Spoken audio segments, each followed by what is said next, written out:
you very much. You guys have to get your mics. I think so. Yes. Good morning. Thank you. Thanks I'm Benji, if people aren't. He's Jim. I'm Jim, I'm the pretty one. Yeah, there you go. I'm Mark Easley. I'm a local angel investor and advisor here in the Triangle. And about 5 years ago, I got involved with the whole crowdfunding industry when the Federal Jobs Act first got passed. And then I've been working on it since to help out with our state version of the investment crowdfunding also, which are new laws in effect now too. Benji and Jim were part of the team to help us get that through the legislature. So over the past several years, since we started all this, the investment crowdfunding industry has grown dramatically, which you probably know.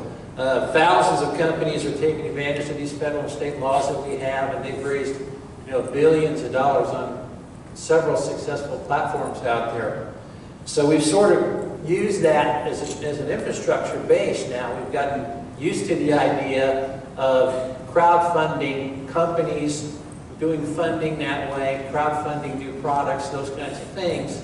And we've proven out that that does work and that people will participate as investors and that companies can grow that way. So today we want to discuss how these ICOs and STOs have a great potential to build on top of that crowdfunding infrastructure that's already out there and expand from where we are today with even more bigger opportunities. So Jim and Benji, glad to have you here. They're from Ward & Smith in Raleigh. Jim and Benji have a combined 50 years experience as securities attorneys and advising companies from startups to large companies.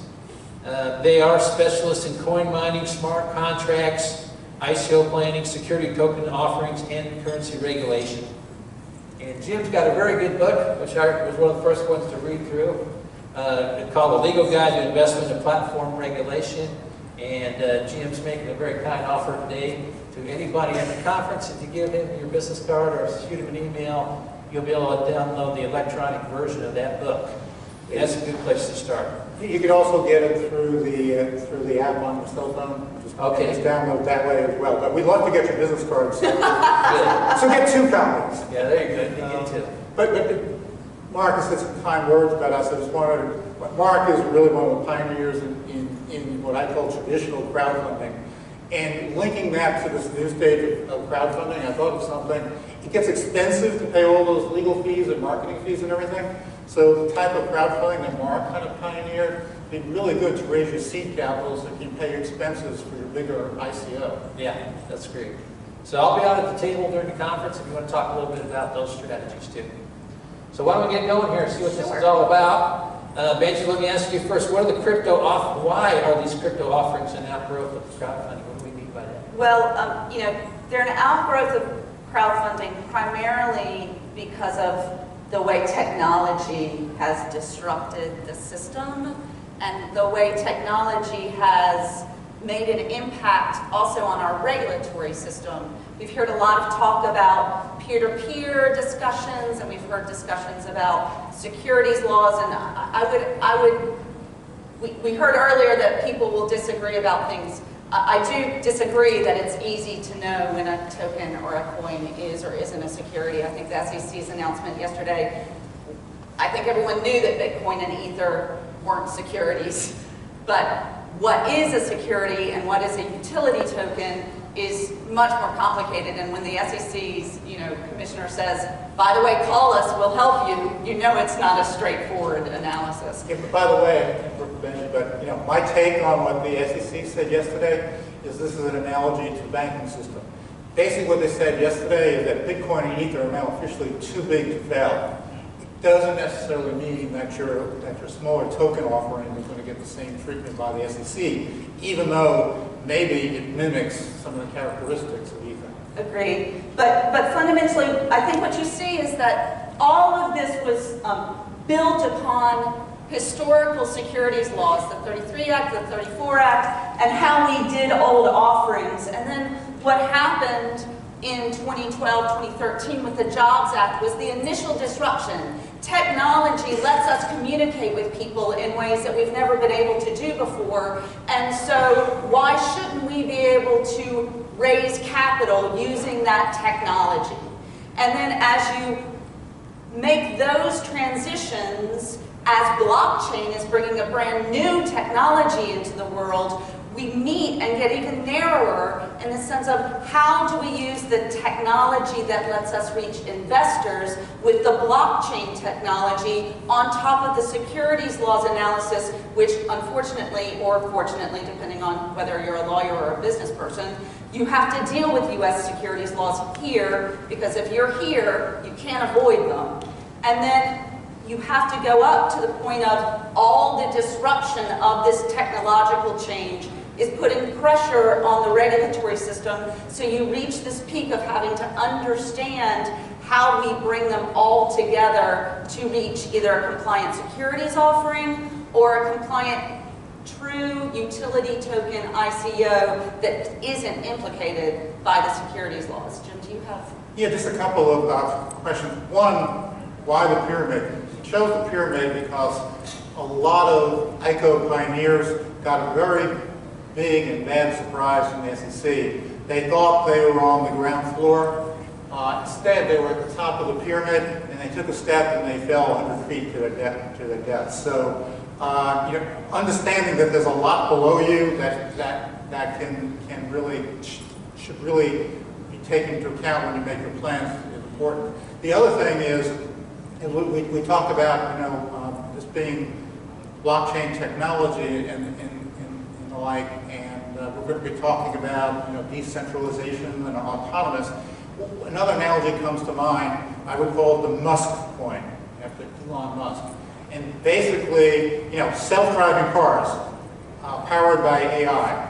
In some ways, a lot of blockchain types of token offerings, and like utility tokens, are a lot like that. The thing which you can't do is you can't get inside a self-driving car and have the car ignore all the traffic rules. If it does, and it's stopped by the police, somebody's going to get a ticket, and it's not going to be the car, it's going to be whoever's inside the car. So I think that's what it's kind of an analogy to some of the things we're going to be talking about later on. Yeah, sounds good. So why don't we start at the beginning for guys like me, figuring out how to do this. What's the difference between an STO and an ICO? So I think we've talked a lot about ICOs, and Jim may add to this, but fundamentally I view an ICO as an offering to people, perhaps investors, but general people, to own a digital asset that has purpose ultimately, but that digital asset is not intentionally representing an ownership interest in a sponsor or the company, or necessarily a specific asset. Compare that to a STO, a security token offering, a securitized token offering. The jargon changes every day. But I view this to be a company that has decided to offer a true security that is represented in a token form. So simply put, instead of getting a stock certificate, you get a token that's been created on the Ethereum blockchain that represents your ownership interest in that company. And if you are dealing in the STO world and firmly in that world, we know without any doubt that the securities laws in this country, both state and federal, will apply. Jim, do you have? Yeah, let me talk a little bit about the ICO part of this. And my distinction is this. Generally with a token, like a share of stock or anything, you're buying into an enterprise. When in an ICO, you're not buying into a company or an enterprise, you're buying into a project. So it's a lot like project finance. And so the first thing that you have to consider is that if you're buying a token that gets you a security, a piece of the enterprise, even if their first product fails, you still have something. And lots of companies come back and put a second, third, fourth product. I understand Google went through about 6 or 7 permutations about how they would make money. In the Google situation, if that was an ICO, it would be that their first go-round failed, therefore you lost all your money, because you had your money in the project, not in the enterprise. So that's kind of a big distinction in terms of investors and what they get out of it. Benji talked about it being an ICO being a project. Basically, coins are kind of like, they would run the vending machine of the blockchain, okay? So if you want to buy it, they're meant to be spent in different ways. Sometimes in big currencies like Ether and Bitcoin, sometimes in very small specialized applications. So I think that's a kind of the basic distinctions. The offerings are done in pretty much the same way, because the nirvana for entrepreneurs is to find that unregulated space. In the STO space, it's definitely security, you're definitely regulated by the SEC. In the ICO space, we hold out the hope that someday there'll be a clear pathway to an unregulated ICO offering. A true utility token. That's the magic.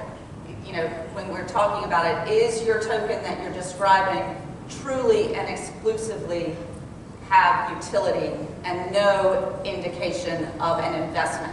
And I think what the SEC also said was it depends on how you're selling your token, and that might have a big impact on whether or not it's a security or not. And there's a long history of the SEC taking that position. It goes back into real estate. Condos are real estate, but they can also be a security if it's part of a condo hotel. What the people are saying about how you make the money in the deal is a determination whether real estate is just real estate or whether it's also a security. And so the SEC is just building on these lower blocks that we saw in the pyramid. Good. So, you know, the good news is over the last 5 years, we've shown that this idea of investment crowdfunding, meaning at the high level that companies can directly sell to consumers in the United States, at the state level, and several countries around the world. And we've gotten the laws and the securities rules in place, and everybody's gotten used to it, and we proved it works. So the next question I have for you, Jim, is, you know, if we add the SEO and ICO ideas and apply it to crowdfunding, why do we think that's going to be so disruptive and revolutionary on top of what we have? Yeah, well, crowdfunding is the major legal change of the 21st century in terms of raising capital, and some would say for the last 75 years, since 1933. And what this has done is securities laws changed in crowdfunding so that you're able to communicate. If you have to, the old rule was, if you wanted to raise money and you didn't want to register, spend $10 million in offering expenses, you have to keep your offering a secret. Only tell the people you already know. What crowdfunding did is allows you to go out and tell people that you don't already know about your deal, about your idea, and the like. And that carries over from crowdfunding into the coin world. What that does is it enables you to use media to build your crowd, okay? And social media in particular is important because you can kind of fine-tune and slice and dice your crowd. There are certain people, whales, who are known to hang out in certain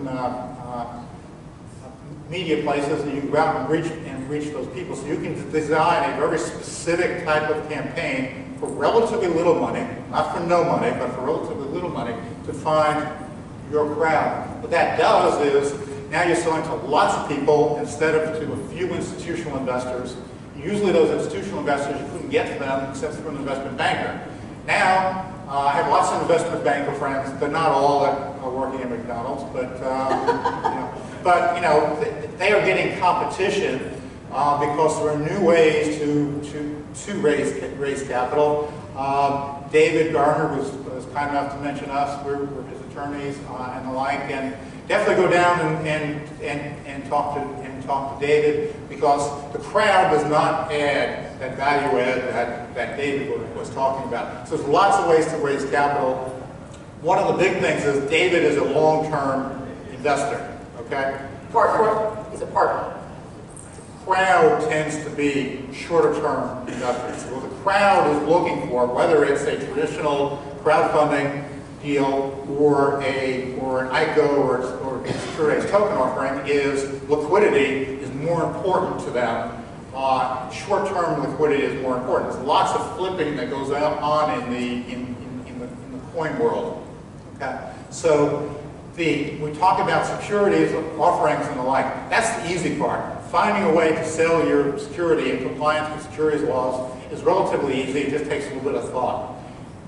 Having your coin or your token be tradable to give those investors the liquidity that they're really willing to pay the premium for, that's the tough part. There are ways to do that. We won't bore you as to how to get into that. But that is the real challenge, because especially if it's not a token where it's representing security, but it's a coin that's meant to be spent, what the hell good is it to have it out there in the world if securities laws prevent you from spending it? Right, yeah. So we got this whole new strategy available to us now, Benji. What are some of the tactics as an issuer we need to think about doing these kind of offerings? So with the advent of the ability to actually advertise your deal, people are getting very creative with the way they're doing that, and particularly ICOs and STOs. You see a lot of pre-selling to whales and other kind of big players in the space. You also see a lot of creative use of different pricing mechanisms for your offering to drive people into the deal initially, because any type of offering that deals with kind of a crowd mentality, just like getting on the bandwagon, we want momentum. We want a lot of people in the deal quickly so that other people think it's cool. And so that the herd mentality, that bandwagon, will follow so that there's a successful offering. The trick, however, is if you're dealing with an offering that is subject to U.S. securities laws, you can't do those neat little marketing gimmicks in all circumstances. So it's very important when you're working with the deal you want to do, and I think the guy from Pop Chest, thank you for that nice little slide saying we were important, because it is critical that you work with counsel to tell them what you want to do, because unfortunately sometimes the tail's going to wag the dog with securities laws, and so you have to plan, share, and adopt. Even like David said, you come to your advisors, you do your pitch, and they give you 3 things you need to go off and fix because it doesn't work. The same thing kind of works sometimes in structuring your ICO or your STO and how you want to reach the public. Right. So the structure is really important. That's clearly the first thing you really got to think about. But are there other factors we need to go into out of that? Yeah, I think I would characterize this in 2 categories, which are unusual for traditional securities marketing offerings, but critical for crowdfunding and crypto offerings. The first is marketing. You must have marketing dollars. This is about getting a private offering to the public. So it used to be we never mentioned the word marketing with people who are raising capital. Now it's one of the first things out of my mouth. Do you have marketing dollars, and what is your marketing strategy, and who do you need to use to help you market your deal? Putting that aside, there's technology. And this is truly when we get to cryptocurrencies, we get on steroids. Right. So if we think about the technology needed to do an ICO or an STO, I think of at least 3 categories of technology that you need. One is your offering process, the process itself, which is truly where crowdfunding comes in. Because crowdfunding is software. That's really what it is. It is either a platform that is regulated or unregulated, but provides the megaphone for your deal to get out and intake investments. And that is truly a software play. So you see, today we have pretty established crowdfunding sites that folks may be familiar. WeFunder, locally, we've got Local Stake here, Start Engine. We see Indiegogo, Republic. We see some of those traditional crowdfunding technology players moving into the ICO offering, moving into the ICO space. They also may be providing white label software so that you can host your own offering independently of their brand. So first you need to get the process to make the sale. Then You have to figure out the blockchain technology that's appropriate to host your coin or your token. Predominantly, historically, the numbers are showing that Ether is the most popular. I think this is because, I always mess this up, ER20, is that what it is? Because I can't know everything. The ER20 is very, very popular. If you want to geek out with us later, we can talk about some of the problems that ER20 presents, particularly with the point that Jim was making about secondary resales, because if it's a security, we've got to put some boxes and some rules around that token that the straight ER20 doesn't give us. But you need to find a way to host it. Predominantly, it's been Ether. We see other blockchain technologies adopting Next, Wave, I can't remember all of them. And some people are using open source technology to create their own. So then you've got offering, blockchain, and then your exchanges. Because you still have to find a way for the investors to work within the ownership of the coin. And so you have the exchange technology. So Coinbase, for instance, is one of the largest, and that does lead to something really important that I hope I'm not going to steal the Lieutenant Governor's thunder, but just yesterday and the day before, our state passed very, very important legislation for the cryptocurrency in this state. They revised the money laundering, goodness gracious, the money transfer rules that actually make it possible for the exchanges to stay in North Carolina, which was critical. Our firm was very fortunate to actually help our government relations folks were assisting Coinbase in that process, and Senator Ross was a great champion. It's very important for our state that happened yesterday. One of our partners, Whitney Christensen, was down to the legislature, I think 47 out of the last 48 hours before that legislation passed. We all owe Whitney a real vote of thanks, because frankly, a couple of months from now, if this legislation had not passed, all of the accounts of North Carolina residents would have that had wallets in them that hold Bitcoin and Ether and the like, they would have been shut down by the exchanges. We came really very close to that because the legislature last year did not understand the technology and were afraid of it.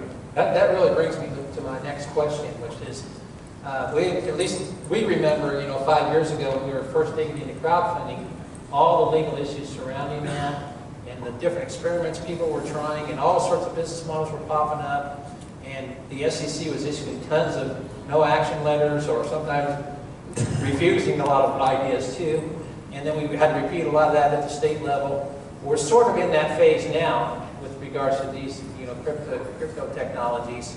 So, a really important question is, what do advisors like you guys need to be good at to understand how all this works, and how do you, keep us out of jail if we decide to do one of these offerings? Well, I'll start by answering, first of all, we partner with our partners. So when we formed our fintech group, Benji and I immediately walked down the hall to our partners who are IP lawyers. They do software technology, intellectual property, patents, and the like. And we said basically, we want you to be a part of the fintech group, because finance without technology is not going to work in this market. So Bob Meeks, one of our partners out there, one of our patent lawyers there, we work hand in glove with our patent people. Bob chairs is co-chair of the Research Triangle Blockchain Working Group, which meets every 2 months. Benji and I are there, we learn from people. We have to understand the technology, we have to have the experts. The other thing is that it's no longer knowing what the law is, you have to know why the law is the way it is. And you have to know what the software is, but why is it that way, and what are the limitations. Benji and I spent countless hours with a client designing a system for after offering transfers of their tokens. So it was an STO. We had to work hand in glove with the engineers, the software engineers. They had to tell us what the software would do. We had to tell them what the legal rules were so they could implement it in the blockchain software, which works on the Ethereum network. And I'm very proud, Benji, and also with my help, we're both going to be named co-inventors on a patent application for that after-market stock transfer. So lots of things, everything is changing. You need to be really flexible. We took some notes here that weren't printed and everything because there's lots of cross-out. There's several things that happened in the last days. In terms of staying out of jail, one simple thing, don't pretend, okay? Pretending is going to get you into trouble, okay? Big trouble. The initial pioneers, they pretended that securities laws didn't apply. There are dozens, if not hundreds, of SEC investigations. And the fact that people are not in jail yet, just wait a bit, okay? So don't pretend. Somebody mentioned offshore offerings. Certainly don't pretend that you're an offshore person who's going to do an offering just because you set up some dummy company someplace in the islands or in Europe. If your people are here, everything else is going on here. And most importantly, if you want people in the United States to use your coin when they get back, you have to comply with U.S. laws. You can't pretend.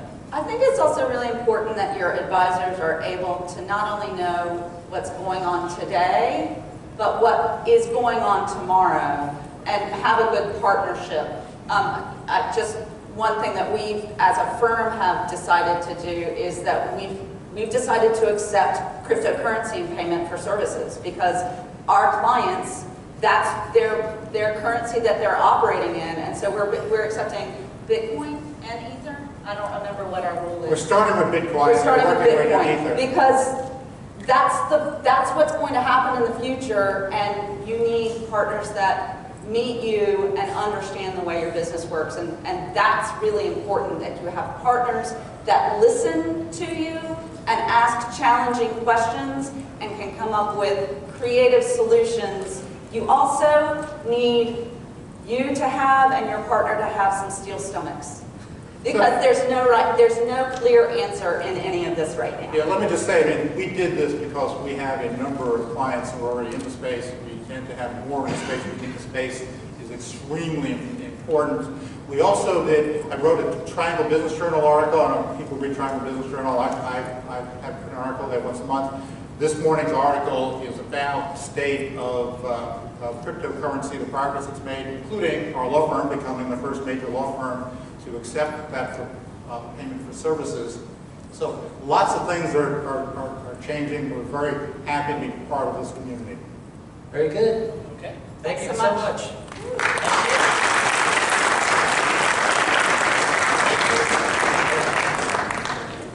And everybody, don't leave yet. We're going to, we got a couple of